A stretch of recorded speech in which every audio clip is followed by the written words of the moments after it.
Present continuous. Present simple के बाद मैं अब आपको प्रेजेंट कंटिन्यूअस के बारे में बताऊंगा। जो प्रेजेंट कंटिन्यूअस का स्ट्रक्चर है वो कुछ इस तरह से है। अफर्मेटिव में सब्जेक्ट प्लस बी वर्ब्स यानी इज, एम और प्लस वर्ब इन फॉर्म प्लस ऑब्जेक्ट। जो भी कोई कंटिन्यूअस टेंस होता है इसमें वर्ब इन फॉर्म यूज होता है। और जो भी कोई कंटिन्यूअस टेंस होता है चाहे वो प्रेजेंट कंटिन्यूअस हो, पास्ट कंटिन्यूअस हो, फ्यूचर कंटिन्यूअस हो, प्रेजेंट परफेक्ट कंटिन्यूअस हो, पास्ट परफेक्ट कंटिन्यूअस हो और फ्यूचर परफेक्ट कंटिन्यूअस हो, इसमें वर्ब इन फॉर्म यूज होता है और साथ में ये इनके बाद ऑब्जेक्ट आता है। I can say that we can't use stative verbs in progressive tenses. Rather, I can say in continuous tenses. Only we have to use normal verbs. Rather, action verbs. हमें सिर्फ एक्शन वर्ब्स का use करना होता है continuous tenses में। Stative verb का use हम नहीं कर सकते हैं कंटिन्यूअस टेंसेस में। यानी एक स्टेटिव वर्ब है नीड। नीड का कभी हम यूज नहीं कर सकते हैं कंटिन्यूअस टेंसेस में। तो स्ट्रक्चर जो कंटिन्यूअस टेंसेस का होता है, एक और चीज मैं आपको बताऊंगा कंटिन्यूअस टेंस के बारे में, वो है प्रेजेंट कंटिन्यूअस का दूसरा नाम है प्रेजेंट प्रोग्रेसिव या हम कहेंगे प्रेजेंट इम्परफेक्ट। Present imperfect. तो अफर्मेटिव में स्ट्रक्चर ये है सब्जेक्ट प्लस इज, एम और प्लस वर्ब इन फॉर्म प्लस ऑब्जेक्ट। यानी he is washing clothes, he is washing clothes, he subject है, is washing is be verb है, वॉशिंग वर्ब इन form है और क्लोथ्स ऑब्जेक्ट है। तो सब्जेक्ट प्लस इज, एम और plus verb इन form plus object ये आता है अफर्मेटिव में। नेगेटिव में सब्जेक्ट प्लस इज, एम और plus not plus verb in form plus object. She is not cooking food now. तो नेगेटिव सेंटेंस बनाने के लिए हमें नॉट का यूज करना है तो ये नेगेटिव सेंटेंस बनेगा। बाकी अफर्मेटिव में जैसे स्ट्रक्चर होता है सब्जेक्ट इज, एम और plus verb in form plus object, subject plus is, am और प्लस वर्ब इन फॉर्म प्लस ऑब्जेक्ट। तो सिर्फ नॉट को ऐड करना है। इंटरोगेटिव, इंटरोगेटिव यानी क्वेश्चन बनाने के लिए हमें पहले हेल्पिंग वर्ब्स लाने हैं is, am are, is, am और plus subject plus verb in form plus object plus question mark. Am I playing cricket ये बन गया इंटरोगेटिव सेंटेंस प्रेजेंट कंटिन्यूअस में। तो अफर्मेटिव है he is washing clothes, negative है she is not cooking food now और interrogative है am I playing cricket. अब जो ये हेल्पिंग वर्ब्स है इज, एम और ये किन सब्जेक्ट्स के साथ हमें यूज करना है। एम जो है ये हमें आई के साथ यूज करना है, इसका सिर्फ एक ही सब्जेक्ट आता है आई। इज हमें he, she, it, singular, indefinite pronoun, singular noun, uncountable noun इनके साथ हम ये यूज करेंगे। और we, you, they plural indefinite pronoun, plural noun. Action describe करता है, it describes the action that is happening at the time of speaking at the present moment। ये यही एक्शन डिस्क्राइब करता है। या हम कहेंगे जो प्रेजेंट कंटिन्यूअस है ये वो एक्शन डिस्क्राइब करता है यानी जिसका नाम है टेम्पररी एक्शन, जो over a period of time के लिए यूज होता है या over a period of time के लिए रह जाता है। तो प्रेजेंट कंटिन्यूअस जो है ये डिस्क्राइब करता है टेम्पररी एक्शन। जो प्रेजेंट कंटिन्यूअस है ये डिस्क्राइब करता है फ्यूचर प्लान एंड अरेंजमेंट्स, यानी जो फ्यूचर में होने वाला एक्शन है जिसका प्लान या जिसका अरेंजमेंट हमने पहले ही तय करके रखा है। जो प्रेजेंट कंटिन्यूअस है इसका एक और यूज है, ये डिस्क्राइब करता है कंप्लेंट्स। कंप्लेंट्स इन हाइपरबोलिक वे। हाइपरबोलिक वे में हम यूज करते हैं ऑलवेज। ऑलवेज का मीनिंग ऑफन, वो एक्शन जो हाइपरबोलिक वे में हम यूज करेंगे, वो स्टेटमेंट जो हम एक्सप्रेस करेंगे हाइपरबोलिक वे में। यहां पे मैंने लिख के रखे हैं describes an action that happens at the time of speaking, describes temporary action, describes future plans and arrangements, can be also used in a hyperbolic way, यानी complaints, जिसमें complaints होती है. He is always touching my cell phone. He is always making noise. He is always making mess. He is always creating confusion. Always यहाँ use हुआ है यानी often, तो ये हम यहाँ पे कंप्लेंट करते हैं, शिकायत करते हैं. तो कंप्लेंट करने के लिए हम प्रेजेंट कंटिन्यूअस का यूज करते हैं, लेकिन किस तरह से? हाइपरबोलिक वे में, यानी उतार चढ़ा के एक छोटी सी चीज को बड़ा चीज बना लेते हैं, एक छोटी सी बात को बड़ी बात बनाते हैं. He is always making noise. वो हमेशा शोर नहीं करता है, ये कि कभी कभार शोर कर रहा है, समटाइम्स 2 3 4 बार शोर करता है. हमने कहा कि हमेशा शोर करता है, तो हमें हाइपरबोली यूज किया है. तो हाइपरबोलिक वे में हमने यहाँ पे यूज किया है प्रेजेंट कंटिन्यूअस का. यहाँ पे मैंने सेंटेंसेस लिखे हैं. The boy is laughing, I am writing a book, I am visiting to him on Friday, you are always making noise, I am washing clothes now, she is cooking food at the moment, look, he is dancing there, I am not singing songs, are you eating food right now.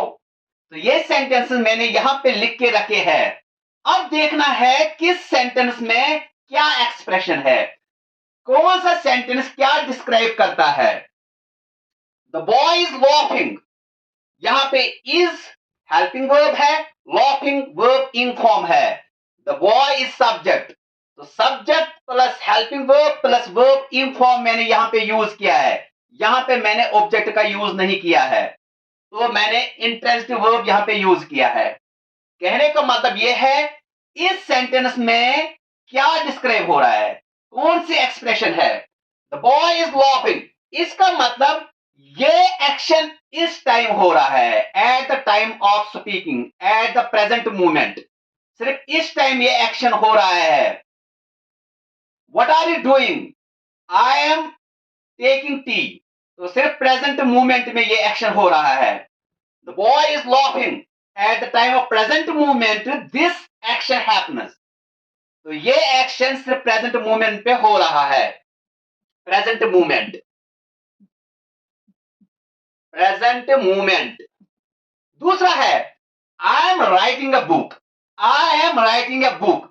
इस time ये जरूरी नहीं है कि मैं लिख रहा हूं, लेकिन कुछ दिन हुए हैं, फ्यू वीक्स हुए हैं ये किताब लिखने के लिए, लेकिन अभी मेरी ये वर्क कंप्लीट नहीं हुई है, ये एक्शन कंप्लीट नहीं हुई है, ये प्रोग्रेस में है. तो इसको हम कहेंगे टेम्पररी एक्शन. ये ज्यादा देर के लिए ये एक्शन नहीं रहेगी. तो जहां हमें टेम्पररी एक्शन का यूज करना होता है, तो हम प्रेजेंट कंटिन्यूअस का यूज करते हैं. तो यहां पे है temporary action. Temporary action, temporary action. Third thing, I am visiting to him on Friday, I am visiting to him on Friday. ये सारे सेंटेंस यहां पे अभी अफर्मेटिव सेंटेंसेस आ रहे हैं. Subject be verb is am और प्लस वर्ब इन form plus object है यहां पे. I am visiting to him on Friday, again subject is am और verb in form to him, object of preposition on Friday. Okay, तो subject be verb verb in form object का use यहां पे भी हुआ है. I am visiting to him on Friday, मुझे Friday को उसके पास जाना है, विजिट करना है. तो ये क्या है, ये है फ्यूचर प्लान. आज ही प्रेजेंट में ही मैंने ये प्लान बना के रखा है that I have to visit him on coming Friday. ये एक्शन अभी हुआ नहीं, फ्यूचर में होने वाला है, लेकिन प्लान मैंने प्रेजेंट में ही बना के रखा है. तो फ्यूचर प्लान के लिए भी हम यूज कर सकते हैं प्रेजेंट सिंपल और प्रेजेंट कंटिन्यूअस. ये फ्यूचर प्लान है, future plan. Okay, you are always making noise, you are always making noise. यहां पे क्या हो रहा है, कंप्लेंट हो रहा है. आप हमेशा शोर करते हो. जब भी हमें कंप्लेंट दिखानी हो, कंप्लेंट करनी हो, तो सेंटेंस, कौन सा सेंटेंस या कौन सा टेंस हमें यूज करना है? Present continuous. You are always making noise, तो यहां पे इस सेंटेंस में एक्सप्रेस हो रहा है कंप्लेंट, लेकिन किस तरह से? हाइपोबॉलिक वे में। हाइपरबोलिक वे में ये कंप्लेंट हो रहा है। देखना ये चीज भी है, अगर हमें ऑलवेज का यूज करना होगा प्रेजेंट कंटिन्यूअस में, तो ऑलवेज को हमें लाना है हेल्पिंग वर्ब और मैन वर्ब के बीच में, between be verb and lexical verb. हम यहां कहेंगे मैन वर्ब, लेक्सिकल वर्ब का दूसरा नाम है मैन वर्ब। तो यहां पे है और बी वर्ब, मेकिंग है मैन वर्ब, तो इन दोनों के बीच में मैंने ऑलवेज को लाया है। याद रखना ये चीज कि अगर अफर्मेटिव सेंटेंस में हमें ऑलवेज का यूज करना है और वो भी प्रेजेंट कंटिन्यूअस में, तो हमें बी वर्ब के बाद इसका यूज करना है। और अगर प्रेजेंट सिंपल में, तो हमें मैन वर्ब से पहले यूज करना है इसका। He always makes noise, sorry, he always goes to school. He always goes, goes है मैन वर्ब, गोज से पहले ऑलवेज है, तो प्रेजेंट सिंपल में भी मैंने यूज किया है ऑलवेज का। प्रेजेंट सिंपल में जब हम ऑलवेज का यूज करते हैं तो हैबिचुअल एक्शन दिखाते हैं। यहां पे हमें ये क्या करना है? कंप्लेंट दिखाता है जब ऑलवेज का यूज करते हैं प्रेजेंट कंटिन्यूअस में। He, you are always making noise, complaint है। I am washing clothes now, अब मैं और चीजें आपको दिखाऊंगा। टाइम मार्कर, जिन्हें टाइम मार्कर कहते हैं, टाइम मार्कर वो वर्ड्स, वो एडवर्बल वर्ड्स, वो वर्ड्स जो हमें ये एक्सप्रेस करेंगे कि ये कौन सा टेंस है। जैसे प्रेजेंट सिंपल में हम यूज करते हैं डेली का, रेगुलरली का, यूजुअली का, नेवर का, तो ये वर्ड्स टाइम मार्कर्स है। उस वक्त वो बोल रहे हैं वो वर्ड्स कि हम प्रेजेंट सिंपल में यूज हुए हैं। यहां पे ये word now, at the moment, look, right now, ये वो वर्ड्स है, ये वो टाइम मार्कर्स है, ये हमें कह रहा है कि हम प्रेजेंट कंटिन्यूअस है। तो प्रेजेंट कंटिन्यूअस में इन वर्ड्स का यूज होता है जो एक्सप्रेस करते हैं कि ये प्रेजेंट कंटिन्यूअस है।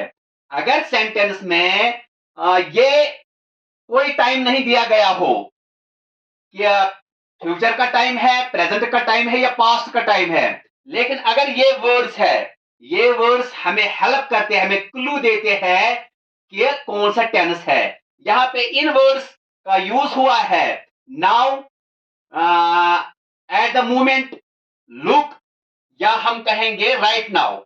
इन वर्ड्स का यूज हुआ है, ये है टाइम मार्कर्स, ये प्रेजेंट कंटिन्यूअस में यूज होते हैं। तो she is cooking food at the moment, I am washing clothes now, at the present moment this action is going on. ये action at the present time of या at the time of speaking हो रहा है। ये she is मैं always, sorry, I am washing clothes now. अब she is cooking food at the moment, at the moment भी यही एक्सप्रेशन है प्रेजेंट कंटिन्यूअस की। Look, he is dancing there, look, look word से ही पता चलता है कि at the time of speaking ये एक्शन हो रहा है। Look, it is raining there, look, he is calling you, इसका मतलब at the time of speaking ये एक्शन हो रहा है, तो लुक इसीलिए हम यूज करते हैं। Right now, now, at the moment, look.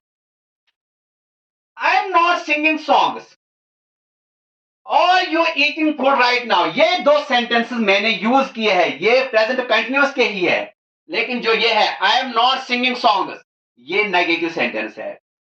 जो प्रेजेंट कंटिन्यूअस में हम नेगेटिव सेंटेंस यूज करते हैं वो इस तरह से, I am not singing songs और you eating food right now, ये है इंटेरोगेटिव। इंटेरोगेटिव सेंटेंस भी जो बनाते हैं हम प्रेजेंट कंटिन्यूअस में वो इस तरह से है, और you eating food right now, और है हेल्पिंग वर्ब, यू है सब्जेक्ट, ईटिंग है वर्ब इन फॉर्म, फूड है ऑब्जेक्ट इसमें, राइट नाउ है टाइम मार्कर यानी कि प्रेजेंट कंटिन्यूअस का। आई am not singing songs, I subject है, एम है हेल्पिंग वर्ब, सिंगिंग है वर्ब इन फॉर्म, सॉन्ग्स है ऑब्जेक्ट। तो जो हम प्रेजेंट कंटिन्यूअस में यूज करते हैं ये याद रखना कि जो वर्ब इन फॉर्म हम यूज करते हैं, वर्ब इन फॉर्म के बाद ऑब्जेक्ट आएगा, कंप्लीमेंट नहीं आएगा।